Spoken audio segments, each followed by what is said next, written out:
Birthdays have always been just another day for me. I never felt much for them, never wanted the attention or the rituals.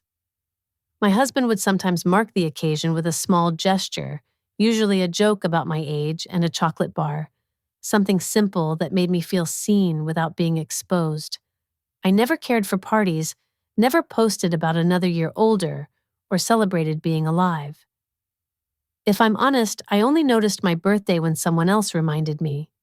My parents rarely remembered, and when they did, it was always as an afterthought, a call, late in the evening, or a message that felt more like an obligation than affection. I learned not to expect much from them early on, so when my phone rang the day before my birthday, and my mother's voice came through syrupy sweet, I sensed the script changing before she finished her sentence. She said they'd sent a surprise. I heard the forced joy, the hint of strain under the words, and knew it wasn't real. They'd never been on time for anything, not for holidays or milestones unless it was for my sister. Still, I played along because that's what I'd been trained to do. Accept what little was offered, try not to show disappointment, let hope flutter quietly for just a second, before putting it back where it belonged. I told myself it was probably nothing, but even that nothing held the smallest possibility that maybe, for once, they wanted to do something kind. I started the day quietly, my husband making pancakes, coffee in bed, both of us moving in the calm of our own routines. I let myself enjoy the simplicity for a moment before the doorbell rang. There was a box on the doorstep. No ribbon, no note, just a brown package with my name on it. I carried it to the kitchen and set it down, waiting for the moment to feel normal again, to shake off the suspicion curling at the edges. My husband looked at it with a kind of caution I hadn't expected. There was nothing special about it except for the weight of the unknown. I tried to convince myself it was just a gift, tried to ignore the sense of something off about the label, the way the return address was just a P.O. box, not their street or city, nothing handwritten, nothing personal. My husband pointed it out quietly, the way the packaging seemed too official, too sterile. I stared at it for a long time. The dread was familiar, old and patient, settling in before fear could take shape. The phone rang again. My mother's voice, too sweet, asking if it arrived. I lied and said yes. I'd opened it. I thanked her. She said things she never says, things about love and strength. Words that always came with conditions. Words that never belonged to me unless there was something she needed from me. When the call ended, I sat with the box, feeling it take up more space than it should, like it had a presence of its own. I thought about my family, about my mother's sudden affection, about my sister's history of needing things I wasn't willing to give. The box became a symbol, not of celebration, but of every time I'd felt like an afterthought. Every time I'd been expected to clean up a mess I didn't make. I remembered years of standing in the background, letting my sister take the lead, letting her tears and excuses shift blame in her direction, only for it to land on me in the end. I was the one who remembered everyone's birthdays. I was the one who kept peace, who apologized first, who let go of what hurt because I was told that's what strong people do. I learned early that strength meant silence, that comfort belonged to the ones who could make themselves small and pitiful. My sister had mastered that, and I was left with the role of the reliable one, the stable one, the one you could always lean on until the burden got too heavy and I was blamed for holding it wrong. As I stared at the box, I felt the weight of every quiet moment when I'd chosen not to speak, not to fight back, not to make things worse for myself. I realized I was holding the sum of a lifetime of choices that weren't really mine. The knock on the door 30 minutes later wasn't a surprise. I knew even before I saw the uniform through the window that something had shifted beyond my control. The officer was calm, professional, asking about the package, the details of delivery if I'd opened it. I let them handle it, let them take it away, let them bring order to a situation I never wanted. I watched it leave my kitchen and felt something in me shift. The absence of the box felt louder than its presence. I sat with that silence, knowing this was just the start of something I couldn't yet name, a reckoning with all the ways my family had expected me to carry their weight, and all the ways I had tried to convince myself it was normal. The days after the box left my kitchen passed slowly. Everything in the house was quieter, but the quiet was not peaceful. It was a vacuum. I spent hours replaying the last few conversations with my mother, picking apart every phrase, every shift in her voice. I tried to convince myself there was some innocent explanation, some way to frame the story that didn't end with me as the scapegoat for something much larger. But there was no peace in that, only more suspicion, more evidence stacking up against the idea that I could ever truly separate myself from their choices. I thought about my sister, about the years between us. She was younger by 3 years, but lighter by 1,000 burdens.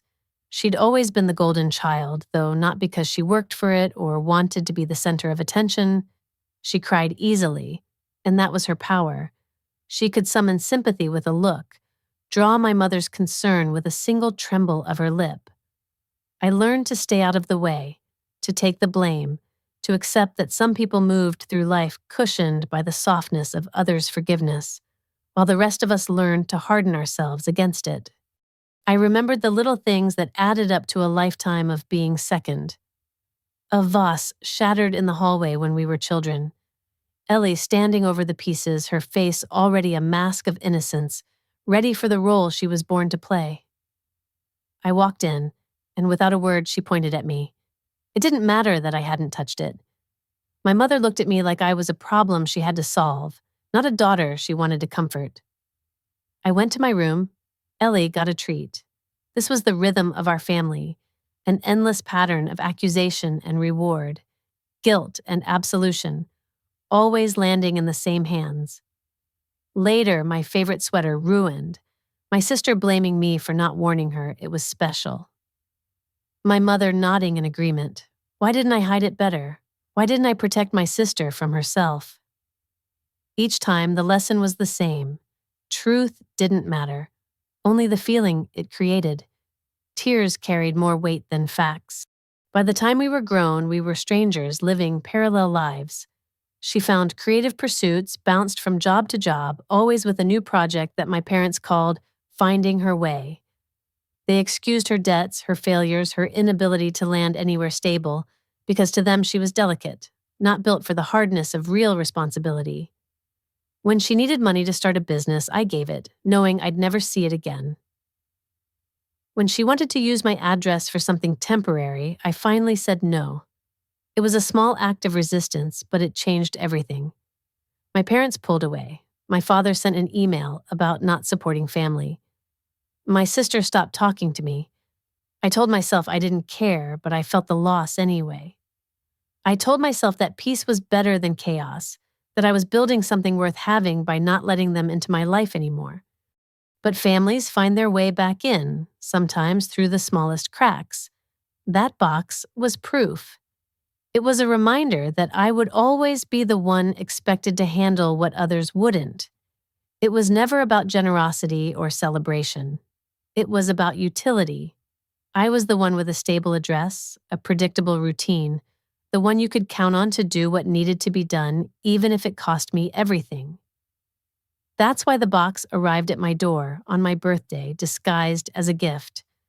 As the investigation unfolded, the truth became clear in a way that was both relieving and devastating. The box had come from my sister's supplier, sent directly to me with my name, my address, a label that was too perfect to be random. It was not a reused box, not a favor wrapped up in recycled paper. It was a shipment, deliberate and tracked.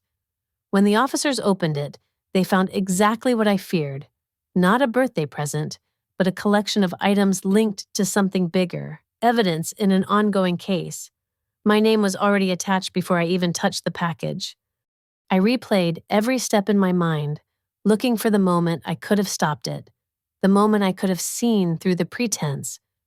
But the truth was, I'd known for years what I was to them. I was the strong one, the safe one, the one you could count on to absorb the damage and keep going. I let myself believe that saying no once would be enough, that setting a boundary would protect me. Instead, it made me the perfect target. The call from my mother after the police visit was everything I expected. No apology, only blame. I had betrayed them, she said, by telling the truth. I had put my sister at risk. I listened, not because I wanted to, but because it was the final piece of proof I needed. There was never any love in their acts of kindness, only expectation. I hung up feeling nothing but relief. I'd spent my whole life wanting them to see me for who I was. Now I saw them for who they were. There was no going back. That silence after the call was the beginning of a new chapter.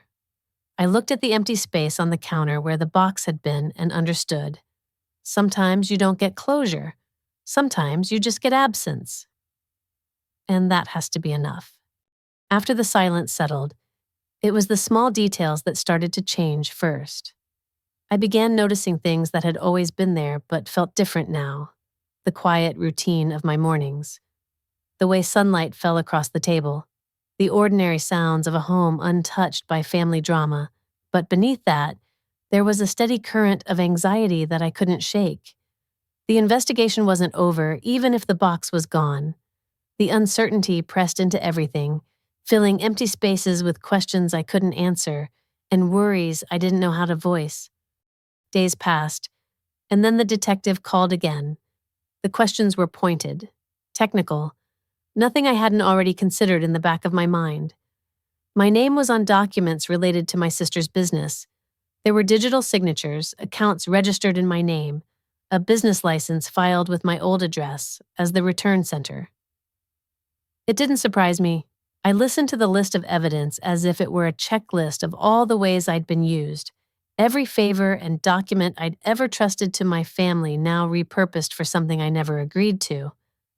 I confirmed what I could. I denied what wasn't mine. I explained simply that I had never been a partner, never authorized any of it. I provided a statement and copies of my real signature, proof that whoever did this barely knew me at all. After that, the call stopped. For a while, there was nothing. I waited for another shoe to drop, for the story to twist again, but it was just quiet. It was the kind of quiet that comes after a storm, where nothing is settled, but everything is still. I learned to live in that space. I woke up, made breakfast, went about my routines, but everything felt temporary. I checked the mail with a new sense of suspicion, scanned emails for any sign of escalation, any hint that the investigation would drag me back into my family's orbit. I was never sure if I was a witness or a suspect. It didn't matter. I was just a name on paperwork, a convenient placeholder for someone else's choices. In those days, I thought a lot about what it means to be strong. People had always called me resilient, reliable, the one who could hold it together no matter what. But it never felt like strength. It felt like survival, like shrinking myself down to the safest version, never making demands, never asking for more. I remembered every moment I'd protected my sister, every time I'd made myself small so she could take up more space, every time I'd let my parents talk me into silence, into giving up boundaries, into accepting that my needs came last. Strength, I realized, was never about being invulnerable. It was about carrying burdens alone, even when it would have been easier to let someone else share the weight.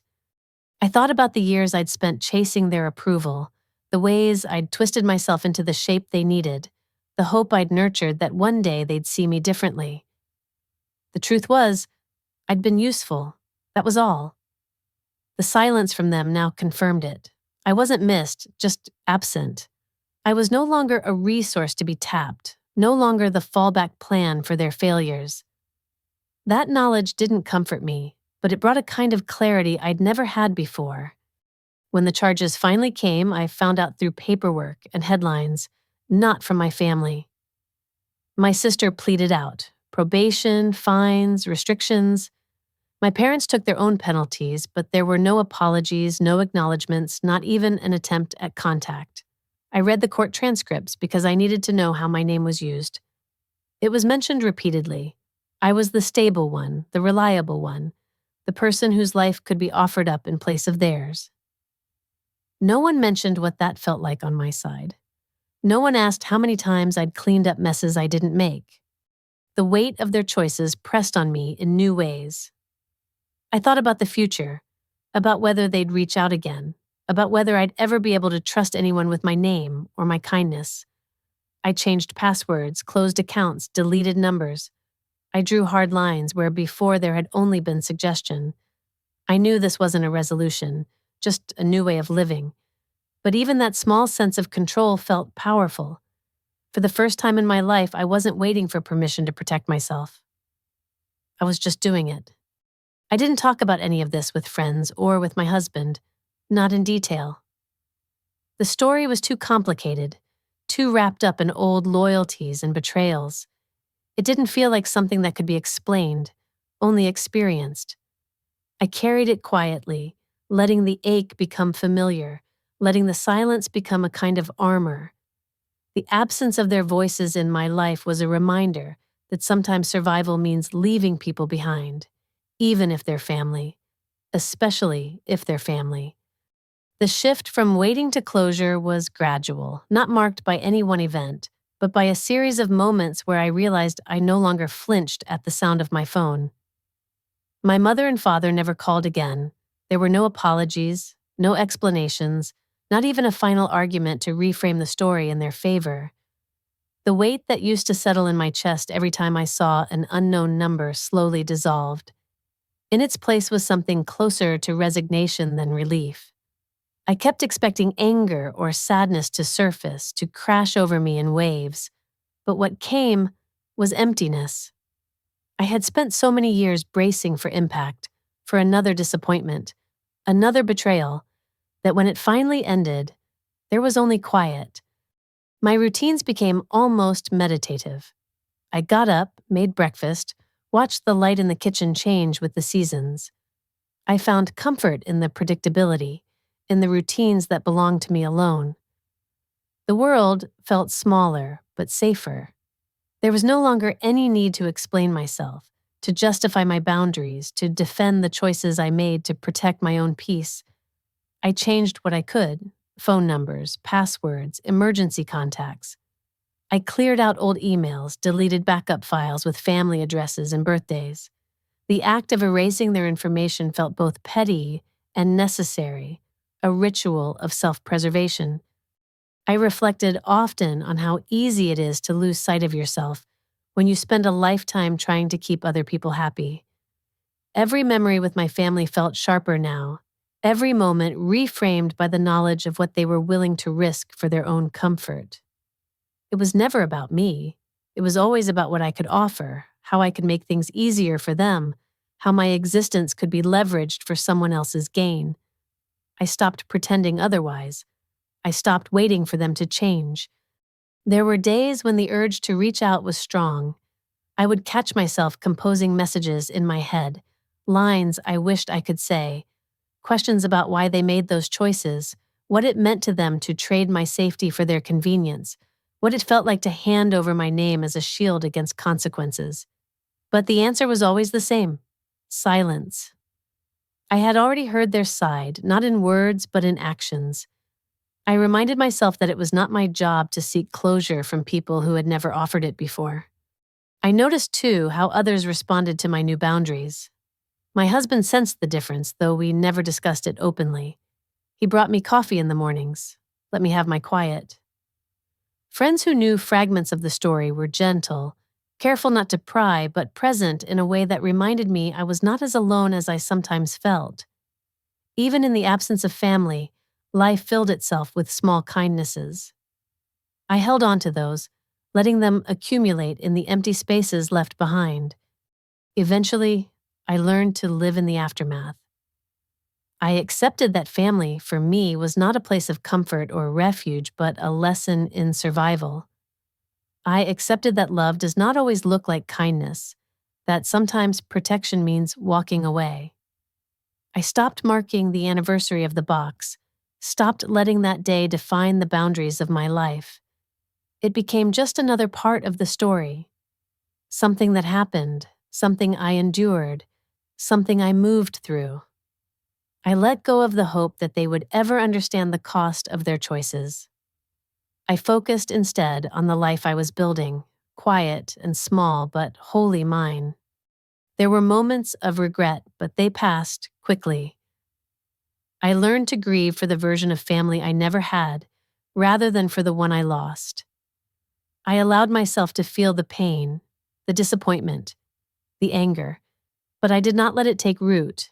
I forgave myself for being naive, for wanting more, for believing that love and loyalty would be enough.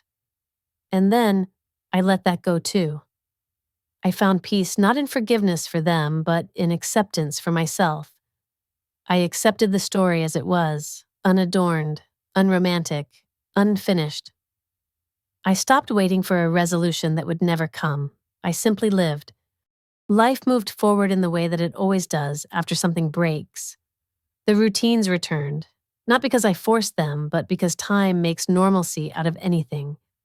I adjusted to the quiet in my family contacts, the empty holidays, the lack of obligation. I noticed how small changes built up. No more tense phone calls about plans or gifts. No more anxiety about being pulled back into chaos. No more managing someone else's feelings at the expense of my own.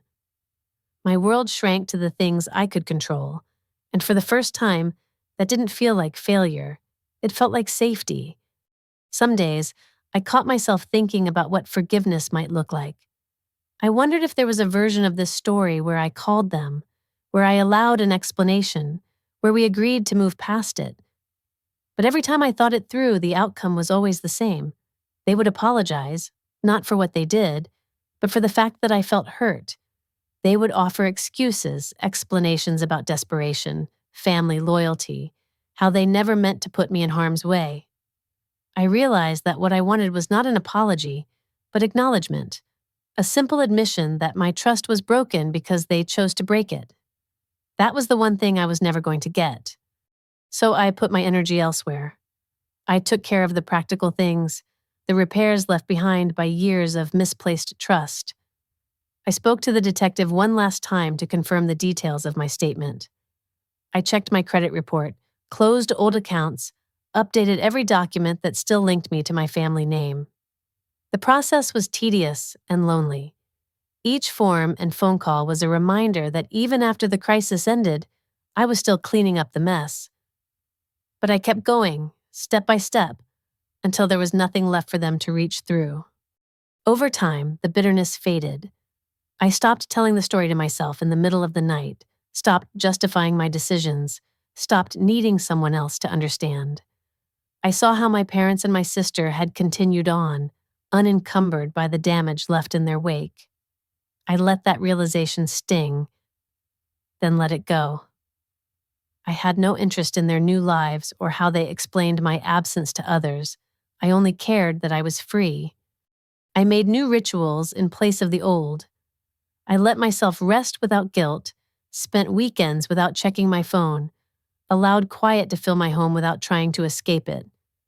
My husband became my anchor, not because I leaned on him for strength, but because he respected my boundaries. I realized how rare that was, how easy it had been to confuse love with obligation for so many years. There was no need to perform, to prove, to negotiate my worth. In the rare moments when I felt lonely, I reminded myself that loneliness was not the same as regret. I did not miss the anxiety, the unpredictability, the exhaustion of trying to hold together a family that was always ready to let me fall. I missed the idea of belonging, not the reality of what my family had been. I let myself feel the ache of that, but I did not let it grow. I chose, again and again, to stay away.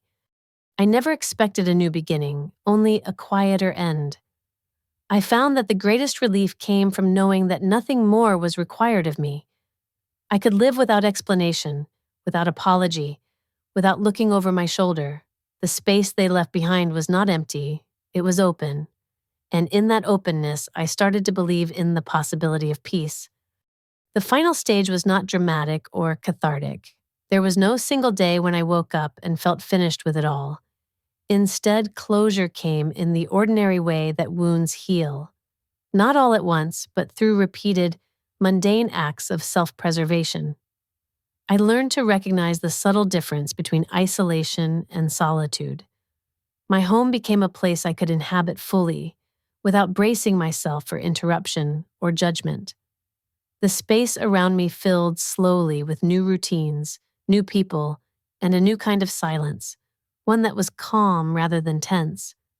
I stopped waiting for reconciliation, for letters or messages that would rewrite the past. I accepted that some rifts cannot be mended, not because of pride, but because the cost is too high. The love I once felt for my family had been eroded by years of small betrayals, culminating in the realization that I was always valued more for my stability than for my personhood.